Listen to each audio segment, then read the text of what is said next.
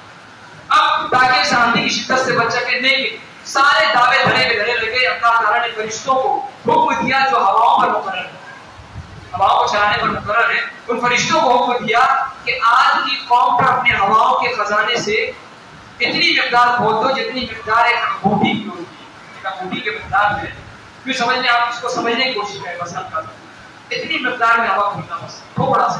ہوائیں تو بہت ہے لیکن ہوا کی جو مقدار ہوگی صرف اتنا، اس کے مقدار میں کھولنا. ورنہ ہوا کا جو ویو ہوتا ہے، جو بہاؤ ہوتا ہے بہت ہوتا ہے اور ہر طریقے سے آ سکتا ہے، لیکن اتنا ہی ان کو دکھانا ہے بس. عذاب تو ہمارے پاس طرح طرح کے ہیں، لیکن ہواؤں کا جو ہے، جو رخ ہوگا، جو ہواؤں کا ویو ہوگا، جو اس کا بہاؤ ہوگا وہ اس نوعیت کا ہوگا. اتنا ہی خالی بس اوپر جو ہے وہ کھولو ہوا ہے اور اتنی ہوا اوپر جو ہے وہ نکالی جائے، چھوڑی جائے. اب اس کے بعد حال یہ ہوا کہ آج کی قوم اپنے ہواؤں کے جو ہے ان کے اوپر جب ہوا، اللہ تعالیٰ نے ہوا کو عذاب کی شکل میں جو ہے وہ کھولا گیا، فرشتوں نے جب اس سے کھولا تو رب تعالیٰ کے خزانوں میں سے یہ ہوا بظاہر معمولی تھی. رب کے لیے تو معمولی ہے نا، انگوٹھی کی مقدار جو نکلنا عذاب یہ معمولی تھا، لیکن یہ معمولی سے عذاب نے جو ہے دنیا کو ہولناک طوفان میں تبدیل کر دیا. دنیا اور طوفان جو تباہ آندھی تھی، سب سے پہلے ایک عورت نے دیکھا کہ ہوا میں مجھے آگ کے شعلے نظر آ رہے ہیں. وہ ہوا تو ہوا تھی لیکن اس میں آگ کے شعلے اسے نظر آ رہے ہیں. اس قدر وہ ہوا تھی ہم اس کا تصور نہیں کر سکتے کیسی کیسی ہوائیں تھی اوپر. اس ہوا نے ان کے مکان کے دروازے گرا دیے، مکان کے دروازے گرا دیے. اور پھر اس کے بعد جو ہے حال یہ تھا، حدیث پاک میں اور مفسرین نے، محدثین نے بیان کیا، مؤرخین نے بیان کیا کہ وہ ان کے نتھوں میں داخل ہوتی، ناک کے حصے سے داخل ہوتی وہ ہوا اور ان کے پاخانے کے حصے سے نکلتی وہ ہوا. اس قدر اس میں بہاؤ تھا اور اتنا اس قدر سخت تھی وہ ہوا. اور اس کے بعد وہ ہوا جو ہے انہیں گرا رہی تھی اور ان کی گردنیں ٹوٹ رہی تھی. پر جوئی جو پڑتی ان کی گردنیں ٹوٹ جاتی. اتنی ہٹی گٹی قوم تھی، لیکن اللہ تعالیٰ نے جو ہے وہ چھوٹے سے ہوا، تھوڑے سے ہوا کے ذریعے سے ان کو جو ہے وہ نصف نابود کر دیا. کبھی انہیں زمین سے اٹھایا اور پھر نیچے اٹھا کر پھینک دیا.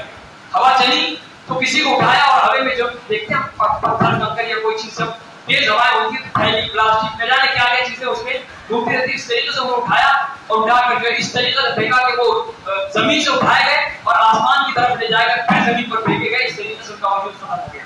اللہ تعالیٰ نے ایسی دردناک عذاب سے انہیں دوچار کیا. ریت کے ٹیلوں میں دب جاتے ہو اور یہ سلسلہ 7 راتیں 8 دن مسلسل چلتا.